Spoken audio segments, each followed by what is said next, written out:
Boa noite, obrigado você que acompanha a nossa programação. Hoje é segunda-feira, dia 27 de novembro, e nós vamos começar a semana aí com muita informação. Vamos falar dos riscos ao usar o celular. A postura errada pode gerar dores nas costas e a irradiação pode causar câncer. Hoje é o Dia Nacional de Combate à Doença e vamos falar sobre tratamento, prevenção e diagnóstico precoce. Foi assinado o convênio para asfaltamento do trecho que dá acesso ao campus da UFA em Monte Carmelo. Tem uma reportagem sobre a violência doméstica. Os números são assustadores e só 1/3 das mulheres denunciam os agressores. Esporte, hoje tem o quadro Fique por Dentro, com resumo dos jogos que marcaram o fim de semana na Olimpíada Universitária. O TV Notícias está no ar.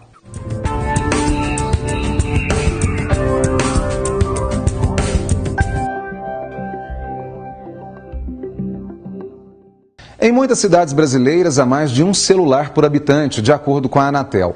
Ele facilita a vida da gente e quem depende dele para o trabalho, principalmente, fica horas com o aparelho no ouvido e nas mãos. O uso indiscriminado do celular pode trazer vários problemas à saúde. A irradiação é nociva e pode causar câncer. Dores nas costas e postura errada também são consequências quando se usa o celular de forma errada. Ele é o companheiro de muitas pessoas, um dos aparelhos favoritos. O celular é usado para diversas finalidades de lazer ou trabalho. Me ajuda muito na comunicação com a família, com os amigos e a rede social também, que é bem bastante divertida. Mas às vezes para uns joguinhos bem legal. Seja por trabalho ou diversão, o celular faz parte da vida de muitas pessoas. E para evitar problemas de saúde, é importante usar o aparelho de forma moderada. Vai aqui uma recomendação para as crianças e para a mãe das crianças, que hoje é muito comum tablet, jogos, pela internet ou no celular. O tempo ideal, no máximo de 1 hora por dia, para o uso do celular. O especialista explica que o mau uso do aparelho pode prejudicar a coluna e causar dores no pescoço. A gente deve usar sempre o celular numa postura, com o pescoço numa posição que ele está reto. A gente não deve ficar por um tempo com o celular nessa posição, com o pescoço, que a gente fala que é no movimento de flexão do pescoço, que isso vai causar uma sobrecarga maior no disco intervertebral que está aqui na frente e na musculatura posterior. O celular também emite radiação eletromagnética. O pesquisador da Universidade Federal de Berlândia, Luciano, explica que para afastar o risco de prejudicar a saúde, o ideal é manter o aparelho a 2 metros de distância do corpo ou usar uma capa protetora feita de aço carbono. Então a pessoa tem de usar o mínimo possível. A preferência é usar a viva voz numa distância razoável. Apesar que o razoável seria ficar 2 metros do celular. Então, com isso, as pessoas passaram a ter câncer mais de mama, câncer também de próstata, tireoide, e assim está cada vez mais aumentando o número de casos. Outro alerta é a radiação térmica. O aquecimento do aparelho pode oferecer riscos. Ele próximo do rosto, perto da mandíbula, pode causar travamento, Na orelha pode causar até o cozimento da orelha. Tem gente que já perdeu a orelha por aquecimento, acabou necrosando, que é como se estivesse num forno o tempo todo ligado, a pessoa fica horas e horas fazendo negócio. Hoje todo mundo negocia com celular. Quem tem o costume de carregar remédio na bolsa precisa ficar atento. O especialista ainda explica que a radiação do celular pode alterar a composição química dos medicamentos. O campo magnético, ele muda um pouco o composto químico e passa antibiótico, mesmo pílula, começa a fazer menos efeito. É difícil, ficar sem o celular. O negócio é usá-lo de forma correta.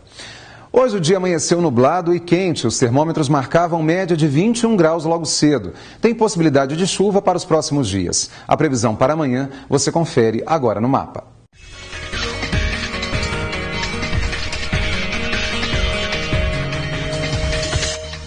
Em Uberlândia, dia quente. A mínima prevista é de 20 graus e a máxima de 29. Pode chover forte à tarde e à noite. Em Araguari também há possibilidade de pancadas de chuva. A temperatura varia entre 18 e 28 graus. Em Ituiutaba, a mínima é de 23 graus e a máxima de 32. Tem previsão de chuva para qualquer hora do dia. A terça começa com sol e aumento de nuvens em Patos de Minas, com mínima de 17 e máxima de 30 graus. Possíveis pancadas de chuva à tarde e à noite. E em Uberaba, a temperatura varia entre 19 e 31 graus. Deve chover à tarde e à noite.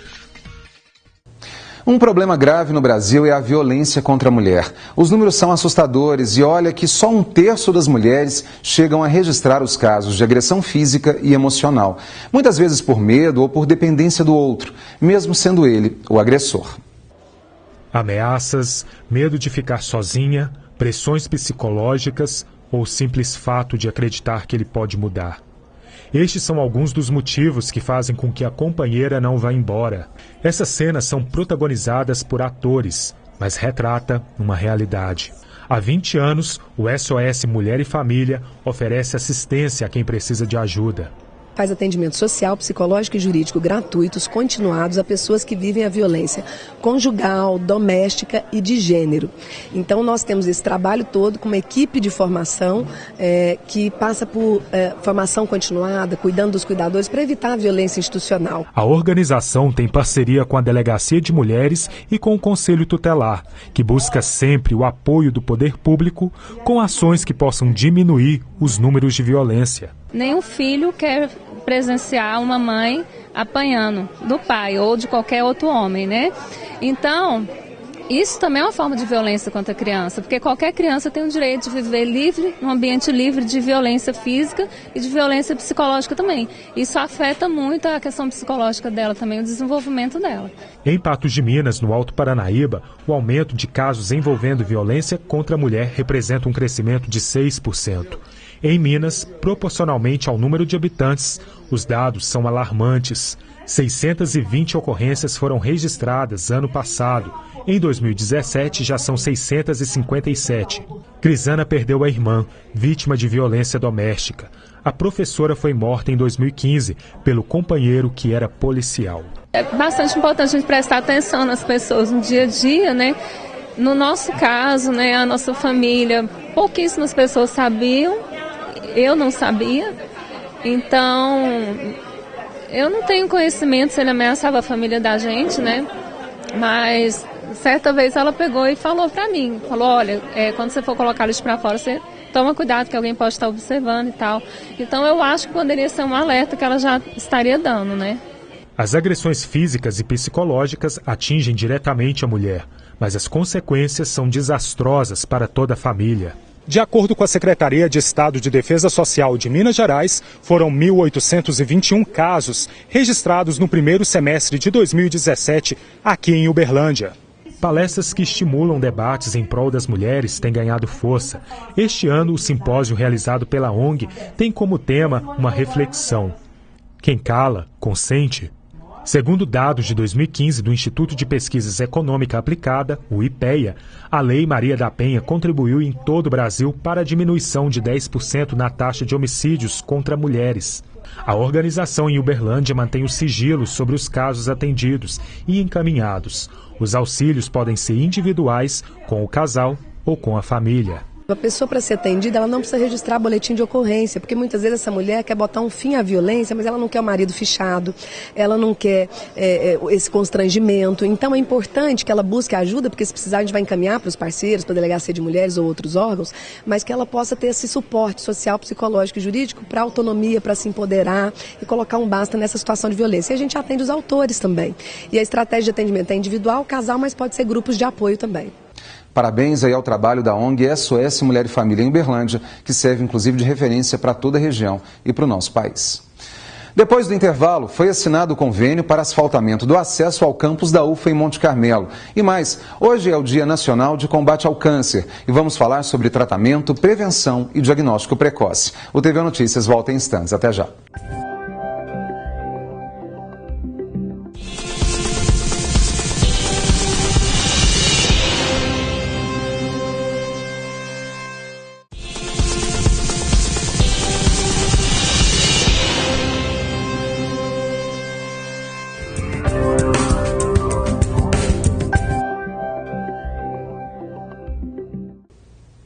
Começou hoje e vai até o dia 1º de dezembro a Semana Interna de Prevenção de Acidentes do Trabalho no Centro Administrativo em Uberlândia. A CEPAT é voltada para todos os servidores municipais, mas as palestras, debates e outras atividades são abertas também para a população. Qualquer pessoa pode participar. A programação acontece até a próxima sexta, de 1 às 5h30 da tarde, no Centro Administrativo. Foi assinado o convênio para asfaltamento do trecho, que ainda é de terra e que dá acesso ao campus da UFO em Monte Carmelo. As obras devem começar no primeiro semestre do ano que vem. Até lá, já terá sido realizado o processo de licitação que vai determinar a empresa responsável pelos serviços. Esse prazo de licitação é o tempo normal dela, 45 dias a 60 dias, por aí.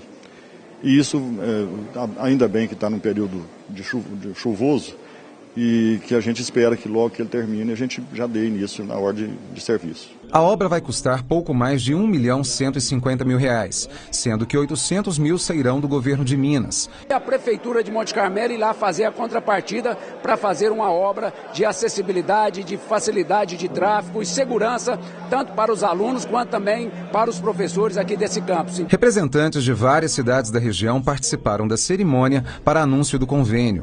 Com o asfalto, estudantes, professores e técnicos terão melhores condições de acesso ao campus e, consequentemente, garantia de melhor desempenho nas aulas, atividades práticas e pesquisas. Estamos também com projetos aí da parte de paisagismo.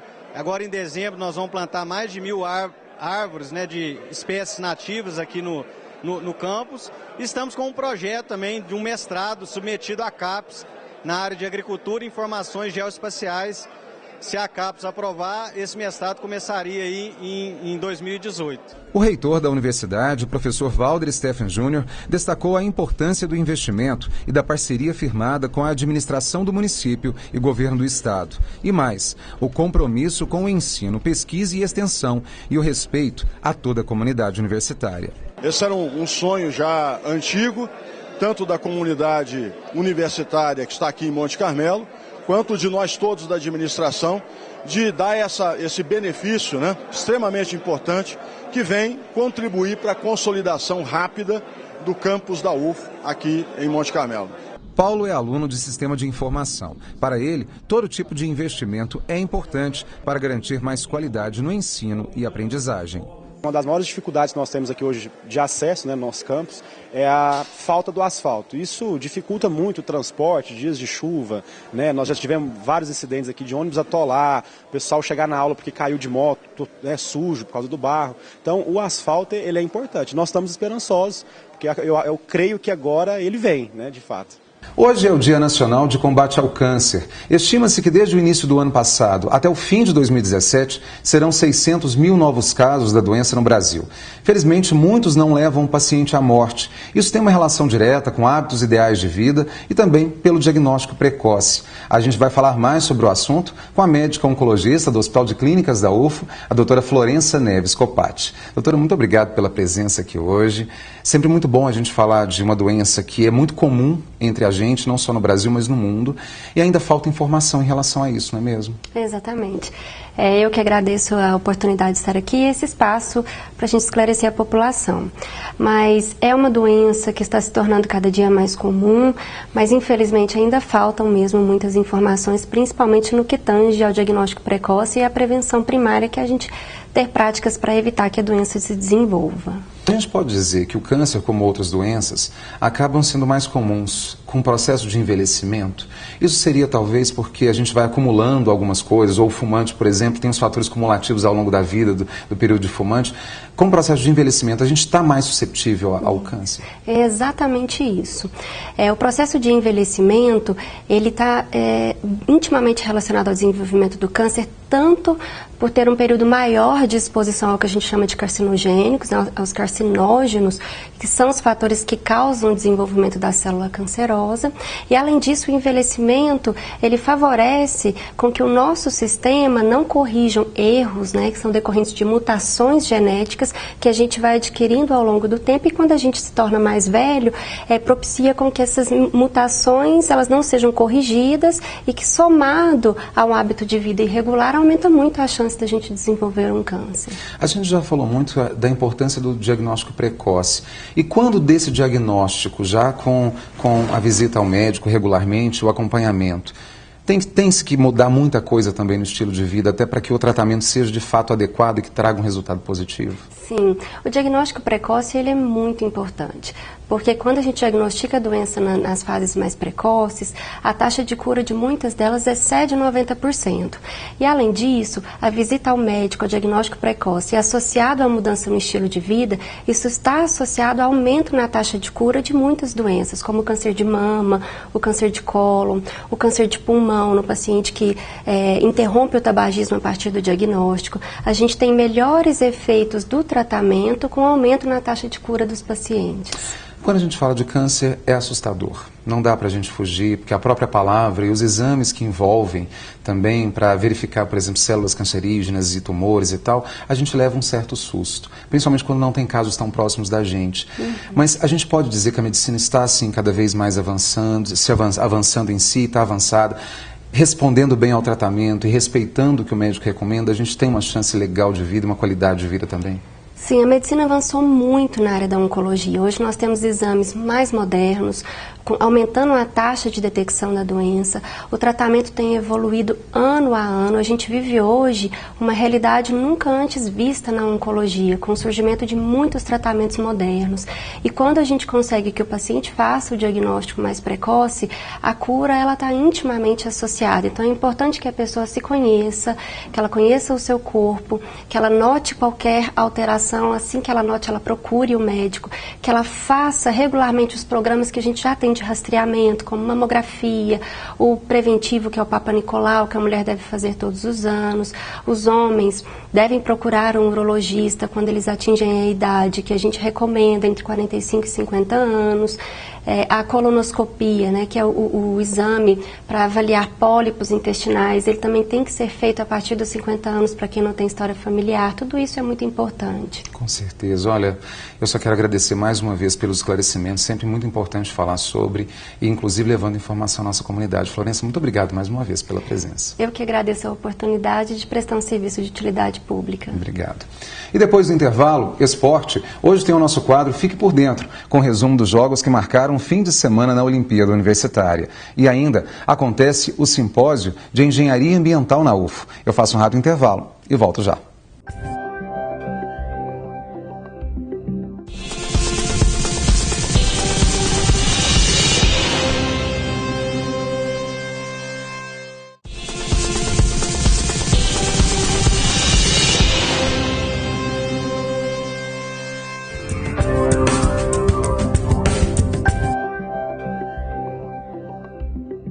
No fim de semana rolaram as competições individuais da Olimpíada Universitária. Os destaques você confere com os estudantes de comunicação da UFO, no quadro Fique por Dentro, uma parceria entre a TV Universitária, Diretoria de Comunicação e Arquibancada UFO, que é um projeto de extensão do curso de jornalismo.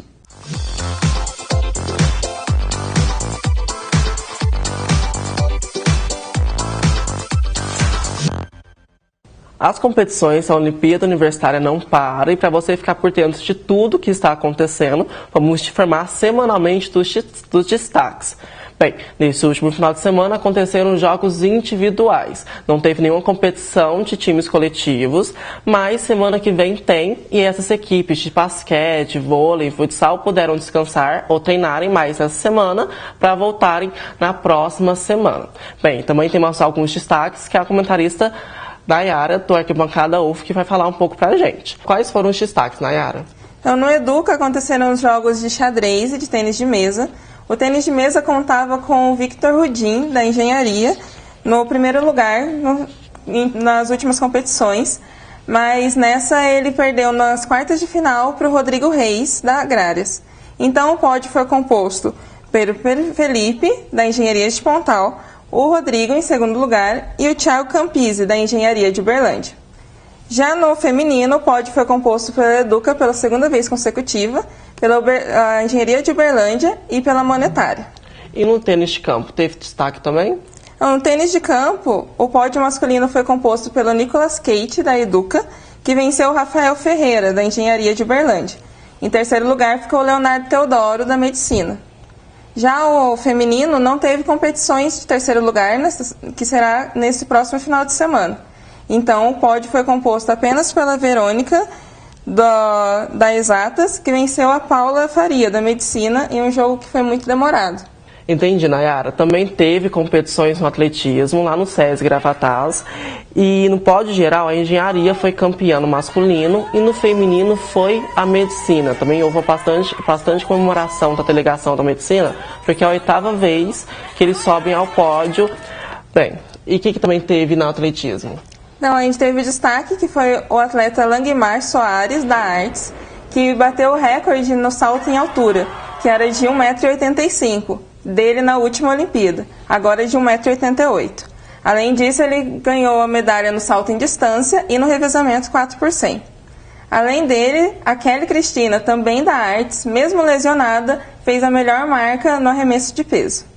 A Educa, que era favorita nas provas de longa distância em pista, subiu ao pódio também. Bom, semana que vem tem a última rodada dos jogos individuais e o começo das quartas de final das competições coletivas. Esse foi o terceiro, fique por dentro, e semana que vem nos encontramos novamente.